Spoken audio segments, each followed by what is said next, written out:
enough. Well, Close welcome. enough. Thank Thank you you so for much. being here. So, Thank you so much, Trina. so Run Radio is all about inspiring strides in life, business, and beyond. And the idea that running can be a metaphor for life and how you can run your life better, it has always been interesting to me.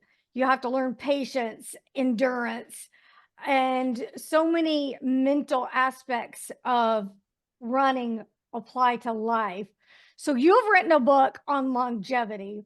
You've Yeah. written a couple of books. Tell me about your interest in these topics, how you've done your research, and why you were drawn to them.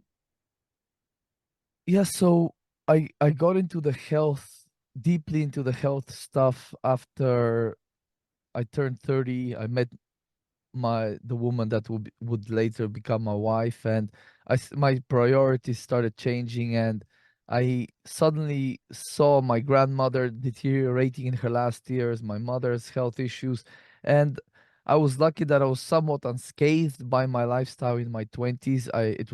My lifestyle was terrible, with the Hmm. drinking, the partying, the bad food, and all I had was some, minor aches and pains, and a lot of gray hair for someone my age. But I was worried that if I continue, I might not even make it to 60. Oh. So I very quickly and deeply started digging into everything. Is it genetic? Could I undo some of the damage?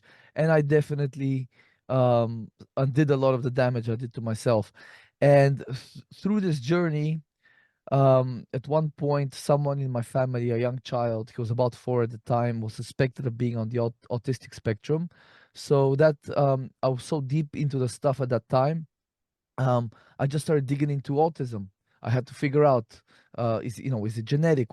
Is what we're being told in the mainstream correct? That it's genetic, untreatable, and it's for life, right? So I dug into that to help my family members with it, and I very quickly found out parents are not taught a lot of things that they can do to help their kids. So I set out to write my first book. That was 2019.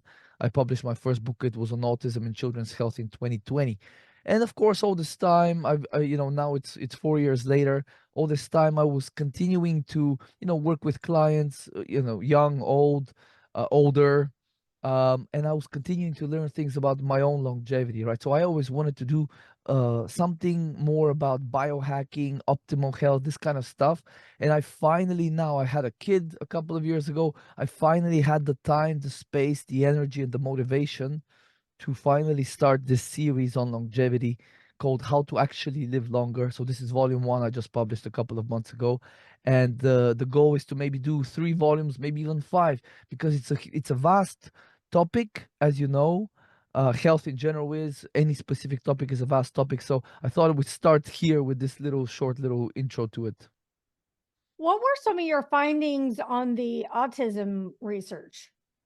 I think the most pressing, the most the area of most impact that parents can have on their child is to figure out what if and what gut dysfunction their child has. It seems like it's almost invariable, at least the clients, the families I've worked with, it's invariable that the child has some type of gut dysfunction. So the thing with gut dysfunction is if the gut is dysregulated in some way, the immune system sooner or later becomes dysregulated, because a lot of the immune system cells, some 70%, are in kind of the around the gut. So immune system dysregulation is a big aspect of autism, coupled with the gut dysfunction. There's an element of um, either increased levels of toxicity from chemicals and metals, or an inability to detoxify them well, right? Or a combination of both. And that seems to also be correlated with autism, quote unquote, severity. I know it's not a nice term to use, but so there's a lot of things that have been associated with the severity of the autism in research. Like I said, gut and immune dysregulation, toxins, antioxidant deficiencies, and a number of other things. So I think what I really found, and what most parents still are not being told, is that there's a lot of underlying health challenges that we we do have the tools to help the children with. It's a matter of learning a little bit. That's why I published the book, to teach people, to teach parents how to investigate their child's specific set of issues, which they invariably there will be some combination of a couple at least, and then how to address them with diet, supplementation, lifestyle, home environment augmentation, and I think diet supplementation, just those two alone can go a really long way. Now, just to be clear, that can help, but it's not a cause or determination of autism spectrum disorder. That just changing your diet does not mean your autism will go away. And how are you, what are your credentials for that study? I mean, I've written a book. I'm a functional diagnostic nutrition practitioner, so I have a few other certifications. I'm not a doctor, and I I have that disclaimer on my website and my books. But I I also, in my book, I write that if a parent reads my book, they will most likely know more than their doctor about autism, because I have some almost 500 references in the book to studies. So it's not about uh, my area is not treating symptoms. It's not diagnosing disease. That's the conventional medical systems area of quote unquote expertise. But if you look at the disease statistics, they keep on climbing. Younger and younger people are developing very serious conditions like Alzheimer's, early onset Alzheimer's, cancer.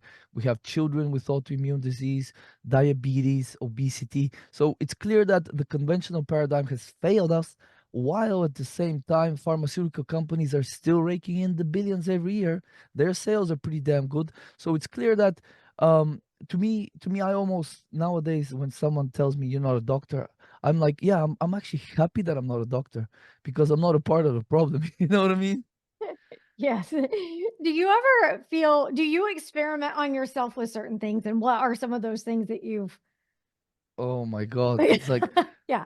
just look, let me just, this is just within reach here. You can see all these little Uh-huh. bottles here, unlabeled. I am a walking experiment, Trina. Just today, I started experimenting with some new supplements. I'm constantly experimenting. So anything that I recommend to my clients, or to like anything that my wife, let's say, we or uses, I've done a lot of experimentation. I've really stress tested a lot of compounds. Like sometimes people ask me, for example, there's these herbal things that we use for gut balancing, and a child will take, maybe the parent will give 2 to 5 drops of that, and sometimes they ask me, is that not too, like, is this, what can I do, this, is it too much, can I do like 10 drops in one day? I'm like, I give my daughter a whole dropper full of that, you know, and like, so all of this stuff, I think it's, this is where, to be an effective clinician, I truly believe the people that are the most effective clinicians are the ones that have had some type of health problem that they have overcome, and then now they have not only they have empathy for the person standing across them, or on the other end of a call, they can put themselves in their shoes, but they've also gone through the ups and downs of restoring their health, restoring their vitality. I really feel like, also, I believe the older you get, the more effective you become, because you simplify things as a clinician. If you're young, let's say you're 22, um, nothing against being young, but we are for sure objective. You can say we are immature. We haven't learned a lot of things when we're young. So if you're a young doctor, let's say, or a young clinician at 22 years of or 25 years of age, you don't have, and you're super healthy, you don't have that same level of empathy, right? So I think it's, if, for example, if you look at these personal trainers, they're young, they're buff, the dudes, they're strong as hell, they can fast for a week, no problem, and do workouts. If you have a middle-aged lady, like, let's say, 45 years of age, 50 years of age, coming to them with hormonal symptoms, pain during her around her menses, they don't get that.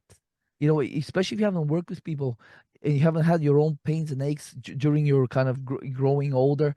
I really feel like it's so important for us to be able to put ourselves in the client or the patient, if it's a doctor, in their shoes, in order to truly be able to help them. So to answer your question, yeah, I'm constantly experimenting. Everything, single thing I've recommended ever, I've done on myself first, and I've made all the mistakes, so that people can avoid that.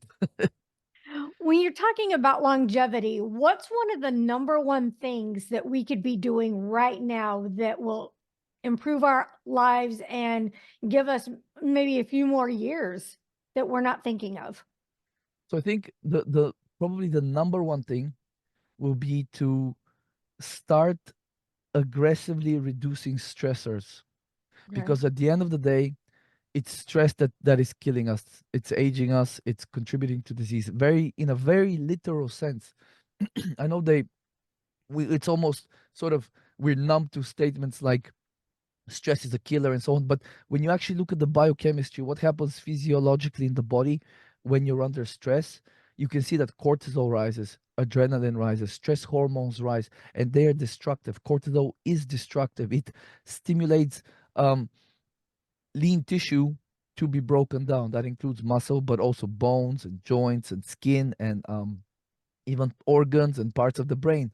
So it's a destructive hormone. So if you're chronically stressed, it means your stress hormones are chronically elevated. So starting to figure out, I have a lot of strategies in the book on how to reduce stress, how to ameliorate it, but I cannot come to you individually to every person and tell you, oh, you need to break off that relationship, it's toxic, you need to work less, that's killing you. So people have to really take stock of what are you hustling and bustling for. Is it truly, if it's, let's say, like for me, I was always like, I never liked working for a company where they suck the life out of you, and at the end of the day, you get a paycheck, a bonus, maybe you get a watch when you retire or whatever, or a little trophy, participation trophy for making that company millions while they suck the life out of you, and you retire with your health sort of in a very precarious state. So I really think we have to take stock what's important to focus on. Is it really the hustle? Is it trying to get a better car, bigger house? Or what are the important things in life? Our family and our health, number one, I think. uh, we really have to reduce that. And to expand the discussion, there's other stressors in the body that we really have to think about. Now, this gets more technical, more kind of biochemical, but I think the most important thing, probably diet wise, nutrition wise, is people have to really start to reduce to a minimum their consumption of polyunsaturated fats, right? So Mhm. all the seed oils, they're very high in polyunsaturated fats. Chicken fat and pork fat is high in polyunsaturated fat because the chickens and the pigs eat a lot of grain. Nuts and seeds are very high in polyunsaturated fat because that's where we get the seed oils from. So I think if you can reduce your consumption of these, you are going to reduce a lot of stress in the body in terms of your inflammation will likely lower. Your inflammatory potential will be lower because these omega-6s are precursors to inflammatory molecules in the body. And your oxidative stress, which is a big factor of aging and disease, will also be lower because less of these omega-6s being in your body means less of them getting damaged and less of them causing damage, which causes oxidative stress. So that's probably the number one thing I would start focusing on today. There's so much constantly coming out about processed food, how much processed food damages the body. What's your take on all of that? Oh, I mean, like the only processed food. So we have levels of processing. You have this term ultra processed. I think that has to completely be out of the diet as much as possible. Okay, if you're at a birthday party or if it's Christmas or at a wedding, okay, once in a while is not the end of the world. But I just feel like the best bet is to not buy that stuff when you're grocery shopping. Just don't bring that stuff in your home. And the only processed food I really eat myself is things like cheese, butter. These are technically processed foods, but they're very, very close to nature. So Mhm. I think if you can keep that stuff out of your house, um that is extremely important for health. You the living a long disease-free life and eating a lot of processed food, which kind of includes eating out a lot, unfortunately, because they're gonna cook your food with seed oils or your salad from Whole Foods is going to be drizzled with canola oil, and you will invariably get a lot of chemicals and other stuff when you buy prepared food, because restaurants, takeout joints, they invariably use these things to preserve it, to enhance the flavor, and they're usually buying the cheapest ingredients that they can get from the cash and carry. So I think eating at home, cooking your own meals as much as possible, and buying single ingredient foods is absolutely imperative if your goal is a long life without disease. If you want to enjoy life and food is your way of enjoying life, you just have to understand that the trade-off is probably you're going to develop, you would degenerate and sort of decay faster because of all these chemicals. They're not compatible with health. Health definitely has its place in the kitchen. The kitchen is going to result in a healthier body so you can have a better fitness life. What is your take on figuring out your fitness level and how that goes into a healthy lifestyle with longevity? Yeah, so I think I think the younger generation right now, so folks, I guess under 35, I think they're kind of being a little bit brainwashed with in terms of how important working out is for health. The fact is that we are very sedentary as a society, and being sedentary is not good for health in any way, shape, or form. And back in the day, even like two generations ago, my grandparents, they would be working all day in the garden and so on. So I think when it comes to exercise or movement, let's call it movement, we just have to figure out how can we um not mimic, but how can we emulate what a human would do in nature. What would a human do in nature? So I think we would walk a lot. So I think walking is great. You can walk fast, you can walk slow, as long as you're moving, because you're exchanging. So ideally you'll be outside, not on a treadmill, of course. So you'll be outside, so you'll be in the daylight, which is emulating humans in nature. This is something that a nutrient that we're severely lacking nowadays. So walking outside, ideally in areas that are not polluted, so you're getting fresh air. So you're hearing the birds sing. You're seeing, your eyes are being kind of massaged by nature, which is very amorphous, so there's no kind of right angles and sharp edges. So there's a lot of benefits there for psychologically as well, not just for your health. But just with gentle walking, you're stimulating blood flow, you're stimulating kind of waste to lymph to move around the body. So you're doing a lot there. So I think just walking alone can be very, especially for someone who's sedentary, is a great idea. I don't really think if someone is not eating well, if they're sedentary, I don't think putting them on a stringent regime of like gym 6 days a week or something like that is necessary. As you get stronger, or if you're already stronger, a little bit of you know resistance training, calisthenics. If you like to lift weights, if you like to go to the gym, that's fine. I just really don't feel it's necessary to pursue a lot of muscle or very high fitness levels, because I don't really think they're super necessary for longevity, right? Because if you look at someone that has extreme endurance, like an ultra runner or a marathon runner, if you Hmm. look at someone that's extremely muscular, like a bodybuilder, if you look at someone that is extremely lean, also like a bodybuilder, um, or someone that's extremely strong, if they're not like that naturally, the way they get to those states is by putting their body through a lot of stress. And like I said earlier, stress is killing us, stress is shortening our lives. So if you're already strong, if you're already fit, if you're already lean, if you're already very muscular, that's okay. I don't think that's gonna shorten your life. But if it takes you like 6 hours of gym every week, and you lose that very quickly after, so if you have to put a lot of effort to maintain it, I don't think that level of strain is necessary. And I don't even think it will be possible for most people to maintain that level of sort of strain on their body after the age of maybe, I guess, 30, 40, 45, 50. The body at some point just gives up. So I think move as much as you can, but don't strain yourself. Like for just a quick example, I have a pull up set up. I have kettlebells. I have all sorts of things.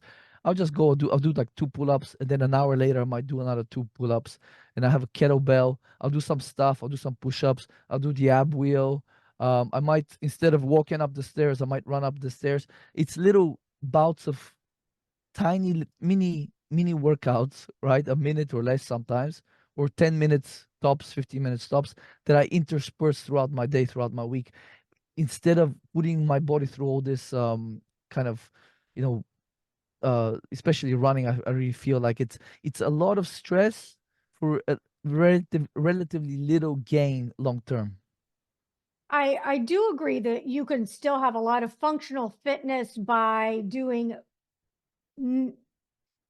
non-impact functional, like making sure you're doing calisthenics so you can bend Yeah. over and tie your shoes or pick up a box, and walking is wonderful. But for like someone like me that is a distance runner and loves that, isn't that the benefit though of what we're training? We're training our bodies to handle that stress and have an endurance, way to improve.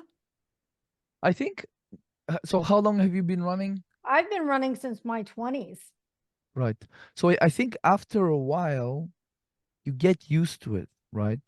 So for me, it's more, again, it's again the culture of constantly pushing your limits. So I had one friend, he's doing deadlifts 400 pounds, and he's like, I want to get to 430. I'm like, stop, stop, stop, stop, stop. Why? Yeah. Why do you have to get it? So if you're doing, let's say, a 5K run in 17 minutes, right? That's pretty elitish level, right? I Yeah. had one friend, it was a former boxer, amateur boxer, but he would do that, you know?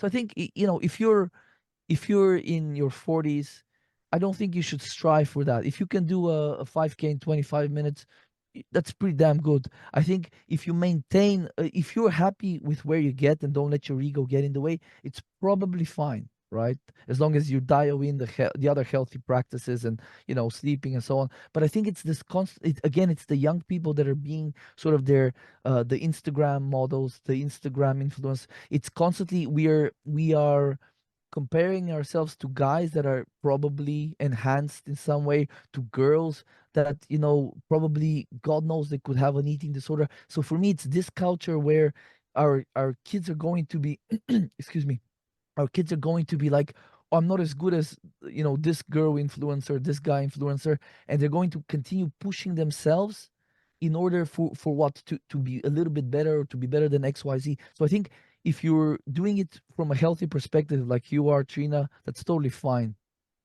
More of managing expectations and not doing the comparison game, because Yeah, that will take you exactly. backwards for Be- sure. exactly, because again, we're comparing. Like, if you compare yourself to a model, man or woman, doesn't matter, on the cover of a magazine, well, like, I know, I've seen what these guys are going through, diet wise, training wise, and steroid use wise, to get to that level, and they can only be like that for, like, let's say, roughly about a week near the photo shoot. The Yeah. rest of the time they're maybe 15 pounds heavier or more. And Yeah. the thing is, if you because I used to follow kind of bodybuilder guys, if you listen to what these guys are in those 8 weeks of contest prep, they hate their life, right? So they can't sleep, they can't get it up, as it were. They're just, their mood is horrible, their libido is shot. And a lot of these girls, these sporty girls, some of them might have, no period or amenorrhea, and they might not be able to have kids later on, when they realize that there's more to life than how many followers you have on Instagram. So I think back in the day, maybe, in the 50s, 60s, kind of, the there was a much healthier sort of body image. It's kind of gone perverted nowadays. So I think as long as we maintain this kind of, just keep it in check. Yeah, just don't feel like you have to if you're not improving, be it your lifts or your running time, it doesn't mean you're not a good person or you're not working hard enough. This is where I think there's a slight, right now, is a slight, kind of, the society's kind of gone, you know the wrong way a little bit. let's talk about sleep. Sleep is so important to repair everything that you've done through the day. And what can you tell us about getting better sleep?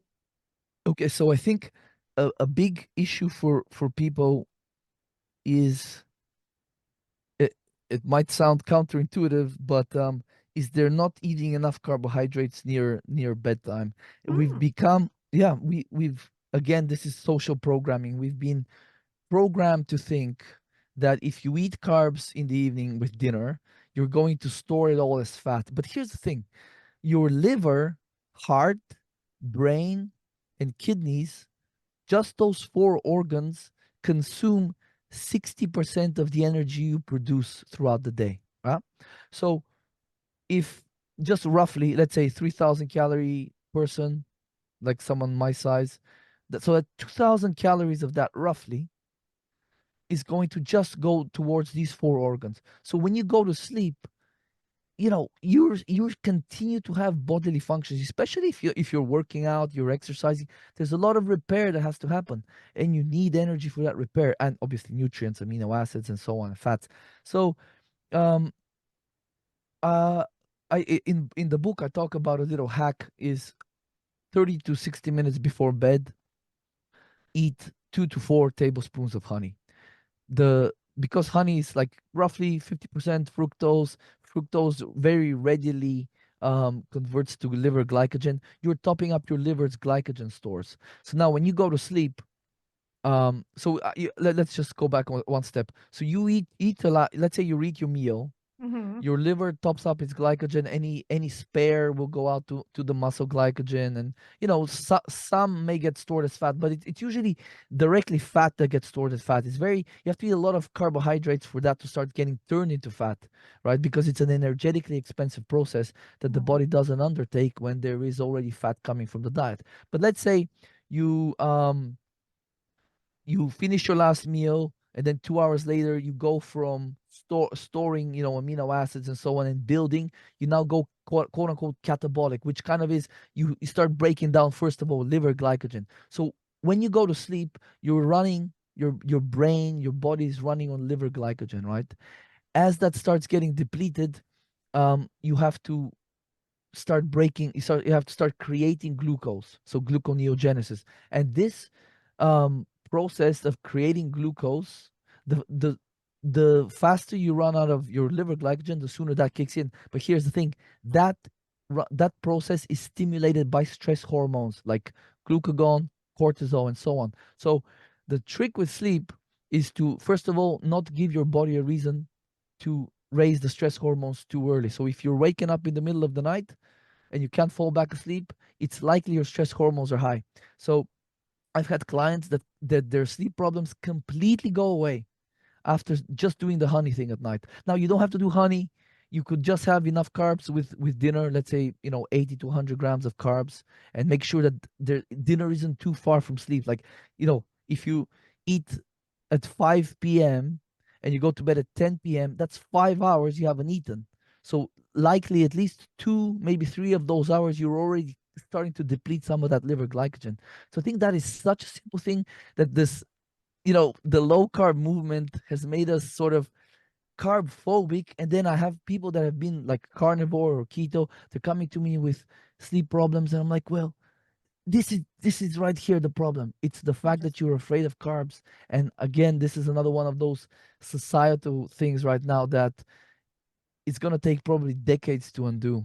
Well, and you've heard too, the big thing with the periodic fasting has gotten to be popular, and to stop eating so many hours before you go to bed, which brings me to something else that I think, personally, I think is very important, is that everybody's different. And I don't think that there is one size fits all. Mhm. I feel like that's important because I think that maybe some of that stuff did work for someone, and then they shared it and it got taken to a different level. And then so people think that everything is cookie cutter.